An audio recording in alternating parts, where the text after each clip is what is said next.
राष्ट्र सर्वप्रथम की बात कार्यक्रम में आप सभी राष्ट्रवासियों का हार्दिक स्वागत है।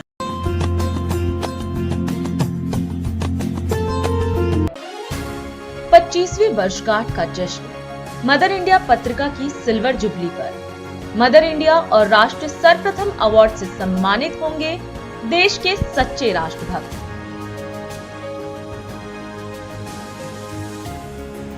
जुड़े मदर इंडिया नाइट 20 दिसंबर 2024 के मौके पर और बने इस गौरवमयी शाम का हिस्सा।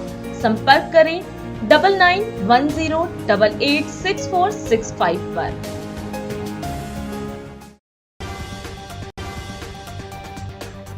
आम आदमी पार्टी के राष्ट्रीय संयोजक अरविंद केजरीवाल पर निशाना साधते हुए केंद्रीय गृह मंत्री अमित शाह ने कहा कि उन्होंने दिल्ली वासियों के पैसों से शीश महल बनाया और उन्हें राष्ट्रीय राजधानी के लोगों को हिसाब देने की जरूरत है। जम्मू कश्मीर के बांदीपुरा जिले में वूलर व्यू पॉइंट के पास सेना का एक वाहन सड़क से उतरकर गहरी खाई में गिर गया। दिल्ली चुनाव में कालकाजी से अपनी उम्मीदवारी पर कांग्रेस नेता अलका लांबा ने बड़ा बयान दिया है। लांबा को आम आदमी पार्टी के मुख्यमंत्री आतिशी के खिलाफ चुनाव में उतारा गया है। वाईएसआरसीपी प्रमुख वाईएस जगनमोहन रेड्डी ने आंध्र प्रदेश के मुख्यमंत्री एन चंद्रबाबू नायडू पर सत्ता में आने के 7 महीने बाद भी कई चुनावी वादों, खासकर सुपर 6 को पूरा करने में विफल रहने का आरोप लगाया। बीजेपी ने दिल्ली चुनाव 2025 के लिए अपने उम्मीदवारों की पहली सूची जारी कर दी है। परवेश वर्मा नई दिल्ली विधानसभा सीट से आप के अरविंद केजरीवाल के खिलाफ चुनाव लड़ेंगे। आम आदमी पार्टी प्रमुख अरविंद केजरीवाल ने दिल्ली चुनाव 2025 से पहले राष्ट्रीय राजधानी के लोगों से एक और वादा किया। तमिलनाडु में विरुधनगर जिले के सत्तूर इलाके में एक पटाखा बनाने वाली फैक्ट्री में विस्फोट हो गया। वंदे भारत ट्रेनों को भारतीय रेलवे की तकनीकी क्षमता का प्रतीक माना जाता है और रेल मंत्री अश्विनी वैष्णव ने एक नए वीडियो के साथ इस बात पर जोर दिया। पंजाब की महिलाओं के एक समूह ने दिल्ली में आपके राष्ट्रीय संयोजक अरविंद केजरीवाल के आवास के बाहर विरोध प्रदर्शन किया। आगामी विधानसभा चुनाव से पहले किसान नेता राकेश टिकैत ने दिल्ली के पूर्व मुख्यमंत्री और आम आदमी पार्टी के राष्ट्रीय संयोजक अरविंद केजरीवाल से मुलाकात की।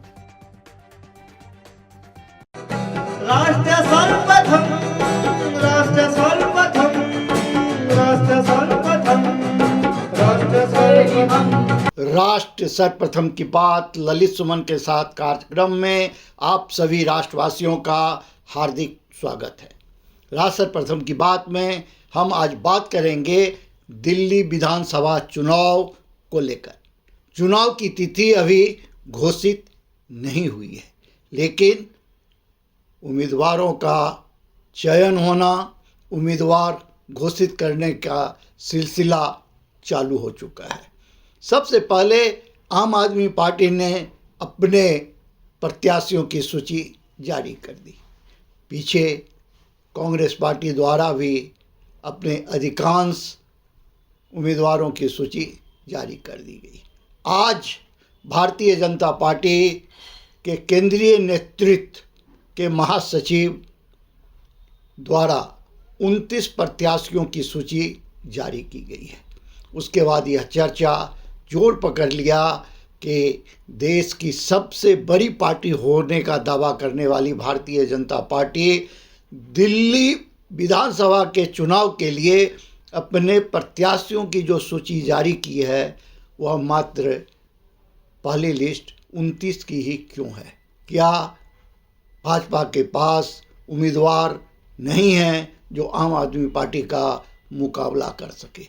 अगर 26 वर्षों से भाजपा दिल्ली की सत्ता में नहीं आ पाई और लगातार उसके लिए संघर्ष जारी है, उसके बावजूद भी सबसे बाद में टिकट वितरण करने की बात हो और वह अभी भी मात्र 29 प्रत्याशियों की ही सूची जारी कर पाया है, जिसमें सबसे महत्वपूर्ण सीट अरविंद केजरीवाल के सामने उन्होंने अपने पूर्व सांसद परवेश साहिब सिंह वर्मा को उतारा है।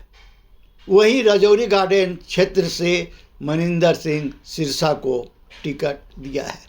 दुष्यंत गौतम जो राज्यसभा के सदस्य रहे हैं, उन्हें करोल बाग से चुनाव मैदान में उतारा है।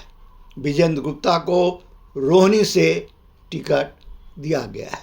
ये कुछ प्रमुख नाम हैं जो भारतीय जनता पार्टी द्वारा इस 29 के लिस्ट में जारी किया गया है। लेकिन भाजपा प्रदेश अध्यक्ष को टिकट पहली सूची में नहीं दिया जाना, मोती नगर विधानसभा क्षेत्र जो काफ़ी महत्वपूर्ण वीआईपी विधानसभा क्षेत्र के रूप में अपनी पहचान दिल्ली में रखता रहा है, यहाँ से पूर्व मुख्यमंत्री मदन लाल खुराना रहे हैं, यह उनका गृह क्षेत्र है और भाजपा यहाँ से लगातार जीतती रही थी। विगत 2 चुनावों से उसे पराजय का मुंह देखना पड़ रहा है और उम्मीद थी कि इस बार भाजपा यहाँ से किसी सशक्त उम्मीदवार को चुनाव मैदान में उतार कर अपनी खोई हुई सीट को वापस लाने का प्रयास करेगा।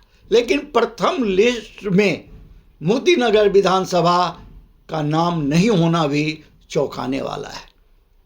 इसके लिए चर्चा हो रही है कि इस सीट पर कई दावेदार हैं जो अपनी अपनी दावेदारी पेश कर रहे हैं और अपने राजनीतिक आकाओं की छत्रछाया में वे जोर तोड़ में लगे हुए हैं।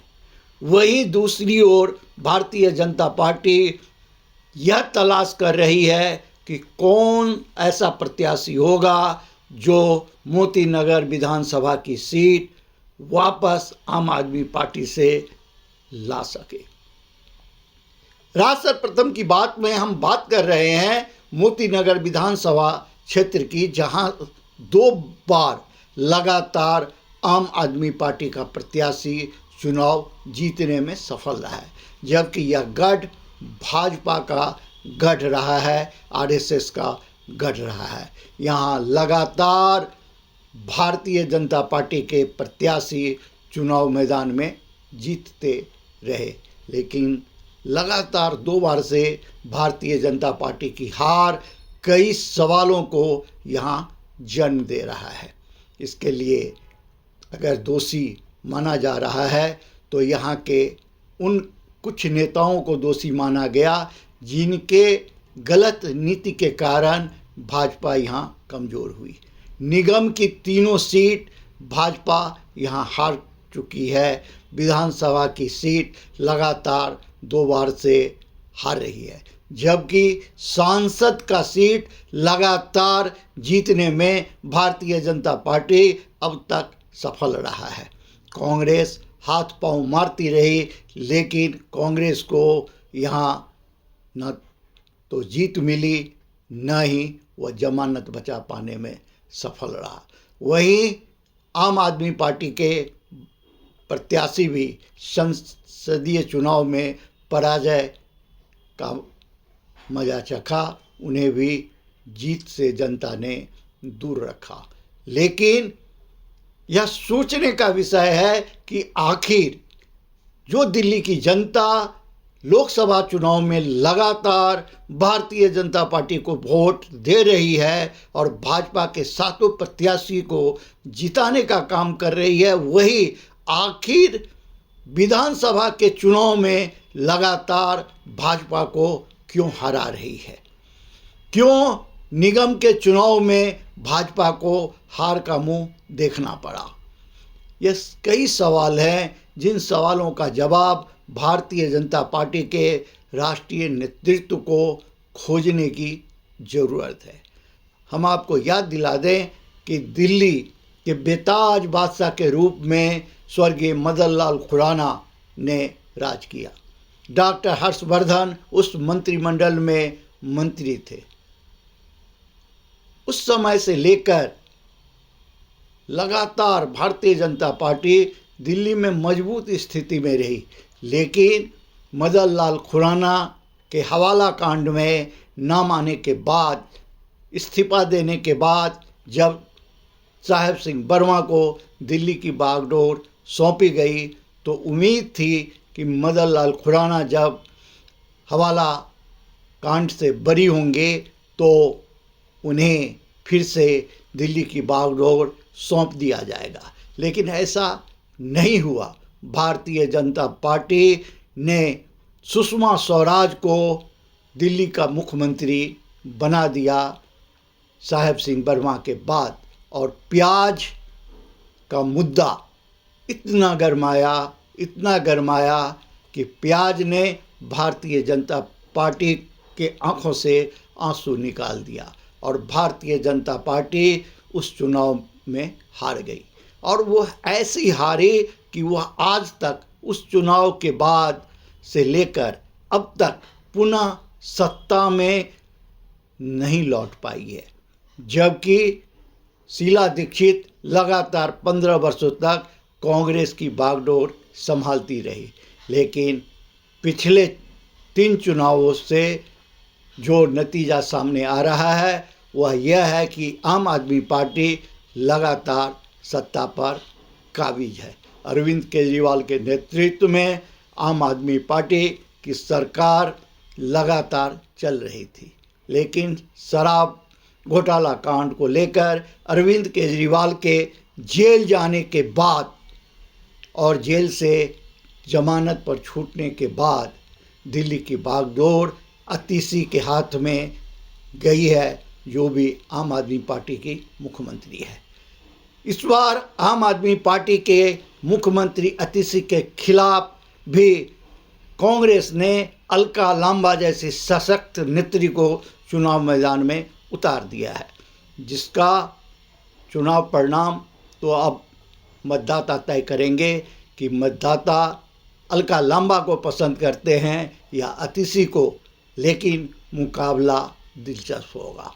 उसी प्रकार नई दिल्ली संसदीय क्षेत्र से कांग्रेस ने संदीप दीक्षित, जो मुख्यमंत्री शीला दीक्षित के पुत्र और खुद मेंबर ऑफ पार्लियामेंट रहे हैं, उन्हें चुनाव मैदान में उतारा है। वहीं दूसरी ओर भारतीय जनता पार्टी ने चुनाव मैदान में उतारा है पूर्व सांसद और दिल्ली के पूर्व मुख्यमंत्री रहे साहेब सिंह वर्मा के पुत्र परवेश सिंह वर्मा, जो सांसद रहे हैं, उन्हें चुनाव मैदान में उतारा है।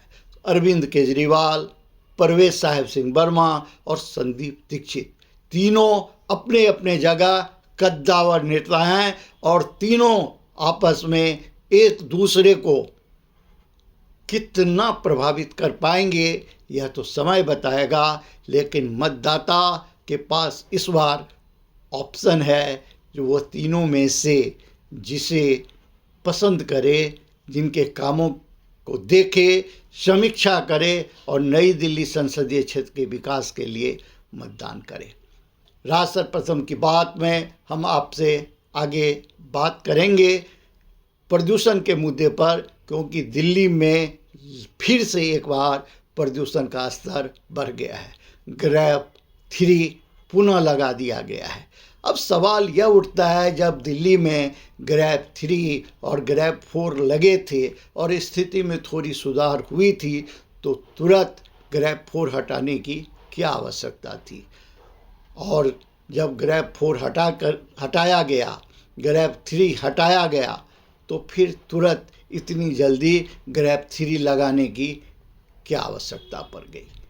अगर इस प्रकार से बार बार ग्रेप लगाना हटाना का यह सिलसिला चलता रहेगा, तो फिर विकास की गति का क्या होगा? इस प्रकार किस प्रकार विकास होगा? या तो आप प्रदूषण को नियंत्रित करने के लिए ठोस कदम उठाएं और एक निर्धारित समय सीमा के अंदर प्रदूषण के स्तर को कम कर उस पर नज़र रखें, और जब यह महसूस हो कि अब प्रदूषण का स्तर कंट्रोल है, तो आप यह ग्रेप 3 और ग्रेप 2 हटाने का काम करें। यह एक बच्चे की खेल की तरह हो गया है। तुरंत ग्रेप 3 लगा दो, ग्रेप 4 लगा दो, फिर ग्रेप हटा दो। इस प्रकार से पूरी व्यवस्था को चरमरा कर रख दिया गया है। अब यह सवाल उठता है कि दिल्ली वाले जाएं तो कहाँ जाएं? ठंड लोगों को सिकुड़ा रहा है, लोग परेशान हैं इस ठंड से, ऊपर से प्रदूषण की मार, दिल्ली की जनता हो रही है बेहाल और सभी राजनीतिक दल अपनी अपनी राजनीतिक रोटियां सेकने में लगे हुए हैं। जनता की चिंता किसी को नहीं है। आज हम आपसे यही विदा लेते हैं। आप अन्य खबरों के लिए बने रहें नेशनल टीवी चैनल सर्वधर्म संगम पर। राज सर्वप्रथम की बात ललित सुमन के साथ कार्यक्रम में हम आपसे यहीं विदा लेते हैं। अभी समय है एक ब्रेक का, हम चलते हैं ब्रेक पर। आप कहीं जाए नहीं, छोटा सा ब्रेक।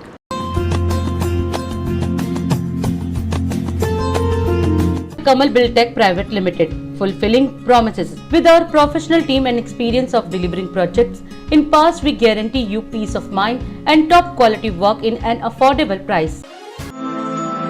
इंडिया दर्पण दैनिक हिंदी समाचार पत्र, DID न्यूज व राष्ट्र सर्वप्रथम मीडिया टीम की ओर से समस्त राष्ट्रवासियों को नव वर्ष की हार्दिक शुभकामनाएं। Marble Art Gallery wishes you a very happy new year. The manufacturers of premium tabletop, dining table, marble decoratives and exclusive marble furniture. Visit our showroom at A1/8 WHS Kirti Nagar, New Delhi. You can contact us on 9871976397. Shreya Furnishing wishes you a very happy new year. Our company is the biggest wholesale showroom in India with the finest fabric catering to all segment of the market. Visit our shop 1/88 WHS Timber Market, Kirti Nagar, New Delhi. और अधिक खबरों के लिए आप हमारे YouTube channel दैनिक India दर्पण को अभी सब्सक्राइब करें और नोटिफिकेशन के लिए बेल आइकन को प्रेस करना ना भूलें। राष्ट्र सर्वप्रथम की बात कार्यक्रम में ब्रेक के बाद एक बार फिर आप सभी राष्ट्रवासियों का स्वागत। दिल्ली के वेस्ट जिले की साइबर पुलिस ने एक बड़े मामले का खुलासा करते हुए एक ऐसे अपराधी को गिरफ्तार किया है जो डेटिंग एप्स और सोशल मीडिया प्लेटफॉर्म का इस्तेमाल कर महिलाओं को ब्लैकमेल कर उनसे पैसे वसूलता था। आरोपी तुषार बिष्ट, उम्र 23 वर्ष, शकरपुर, पूर्वी दिल्ली का रहने वाला है। उसने खुद को अमेरिका के फ्रीलांसर मॉडल के रूप में पेश कर न केवल महिलाओं का विश्वास जीता बल्कि उनके निजी फोटो और वीडियो प्राप्त कर उन्हें धमकाने का शर्मनाक काम भी किया। दिल्ली विश्वविद्यालय की एक छात्रा ने 23 दिसंबर 2024 को साइबर पुलिस थाने में शिकायत दर्ज करवाई। शिकायत के अनुसार जनवरी 2024 में वह बम्बल नामक डेटिंग ऐप पर एक व्यक्ति से मिली जिसने खुद को अमेरिका में रहने वाला एक मॉडल बताया। बातचीत के दौरान उसने दोस्ती की पेशकश की और धीरे धीरे छात्रा का विश्वास जीत लिया। उसने लड़की को अन्य प्लेटफॉर्म जैसे स्नैपचैट और व्हाट्सएप पर चैट करने के लिए राजी कर लिया। दोस्ती के बढ़ने के बाद पीड़िता ने अपनी कुछ निजी तस्वीरें और वीडियो आरोपी के साथ साझा किए। जब छात्रा ने आरोपी से मिलने की बात की तो उसने हर बार कोई ना कोई बहाना बनाकर मिलने से इनकार कर दिया। कुछ समय बाद आरोपी ने पीड़िता को धमकी भरे संदेश भेजने शुरू कर दिए।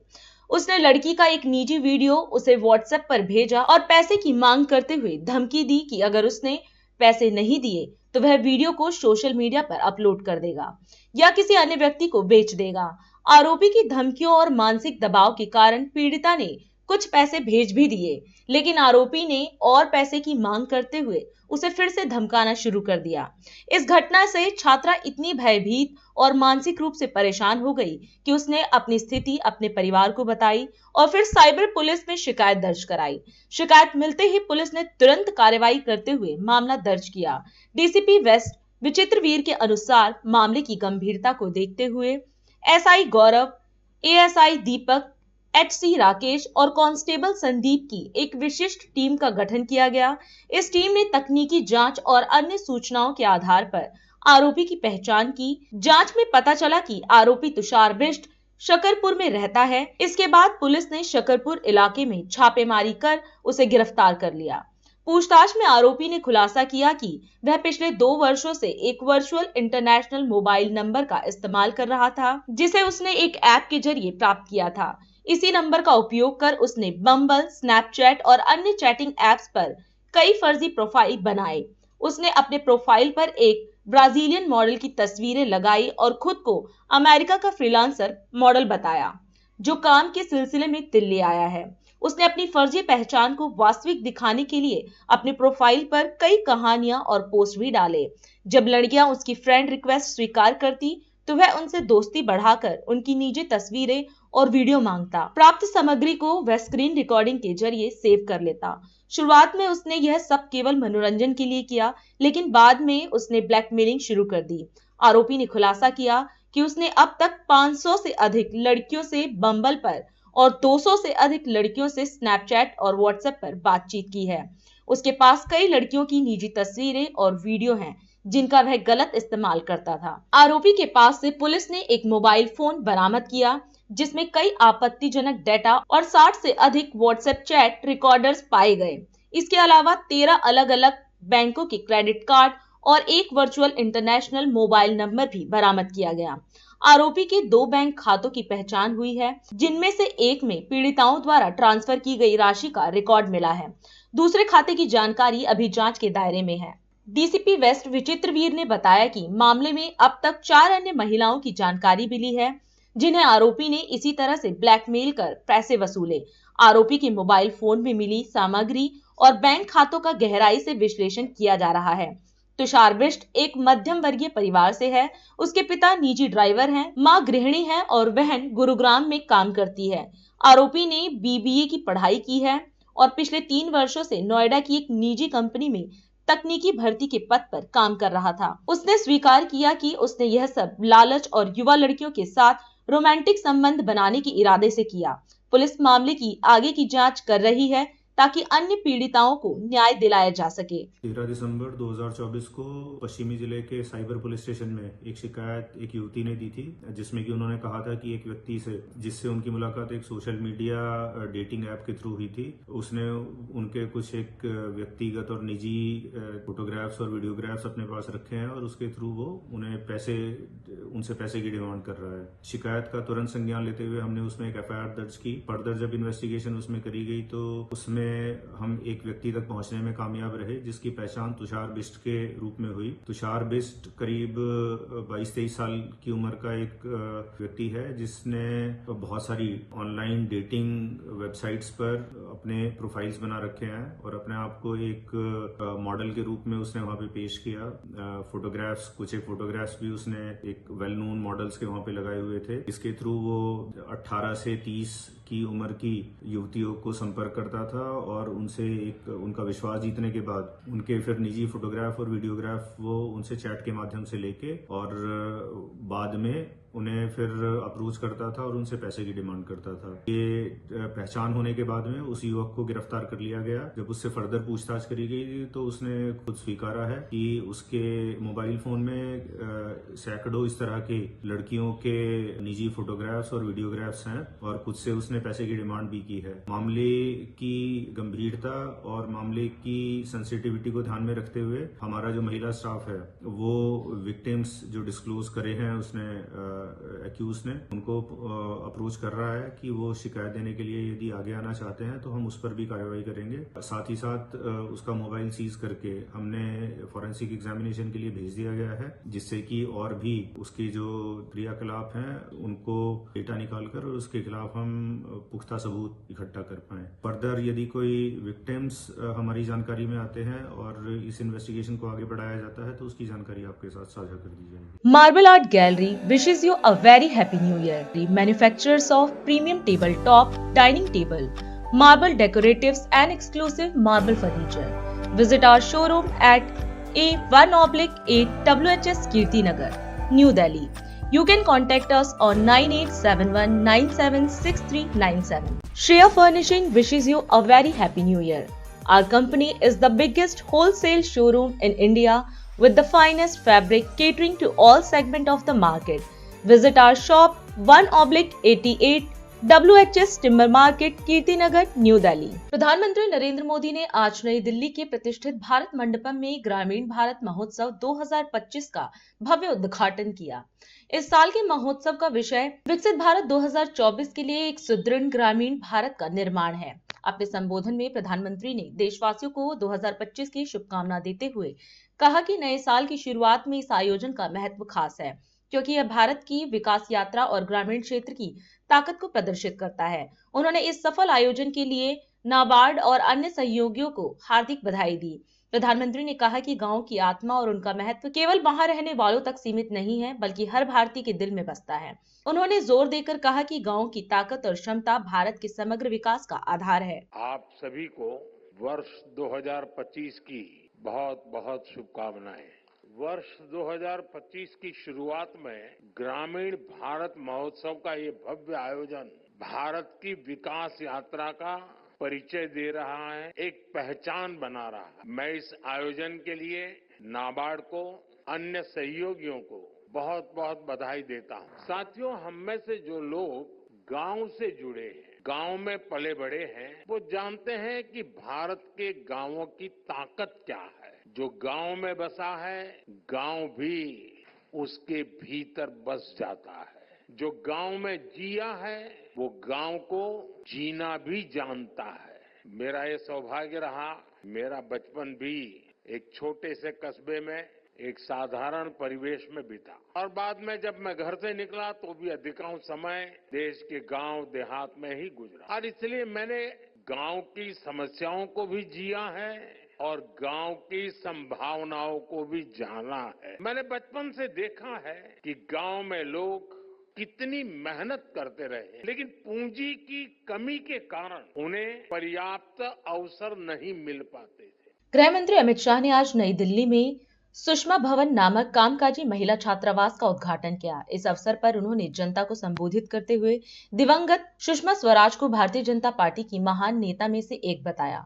शाह ने कहा कि यह भवन 80 कामकाजी महिलाओं को सुरक्षित आवास प्रदान करेगा और इसे उस नेत्री के नाम से जोड़ा गया है जो भारत की महिलाओं को जागरूक, संगठित और संघर्षशील रहने की प्रेरणा देती रही हैं।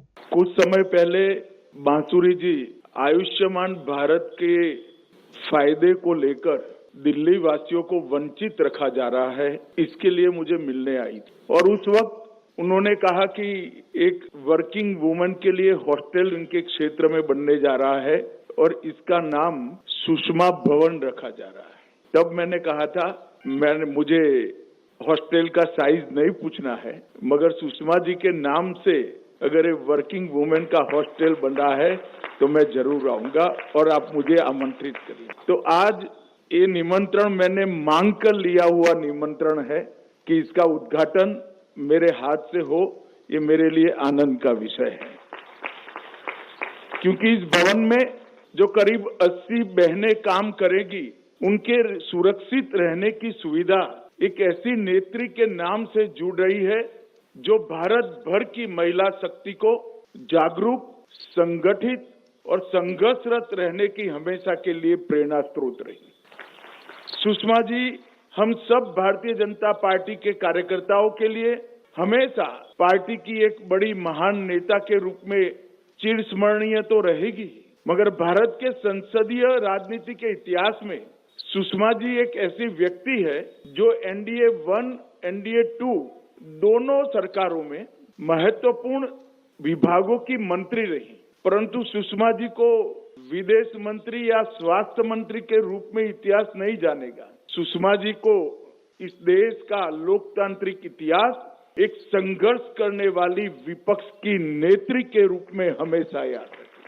दिल्ली चुनाव 2025 से पहले आम आदमी पार्टी ने जनता से एक और बड़ा वादा किया है। पार्टी के प्रमुख और पूर्व मुख्यमंत्री अरविंद केजरीवाल ने ऐलान किया कि अगर आप दोबारा सत्ता में आती है तो राजधानी के लोगों के पानी के बढ़े हुए बिल माफ कर दिए जाएंगे। उन्होंने जनता से इस वादे को लेकर भरोसा जताते हुए इसे अपनी गारंटी कहा। हर महीने 20-20 हजार लीटर हर परिवार को मुफ्त दिए जाते हैं। लगभग 12 लाख से ज्यादा परिवारों के बिल दिल्ली में पानी के जीरो आते हैं। लेकिन जब मैं जेल गया, इन लोगों ने पीछे से पता नहीं क्या किया, कुछ तो गड़बड़ की कि लोगों के लाखों लाखों रुपए के, हजारों रुपए के हर महीने पानी के बिल आने लगे। इंडिया दर्पण दैनिक हिंदी समाचार पत्र, DID न्यूज व राष्ट्र सर्वप्रथम मीडिया टीम की ओर से समस्त राष्ट्रवासियों को नव वर्ष की हार्दिक शुभकामनाएं।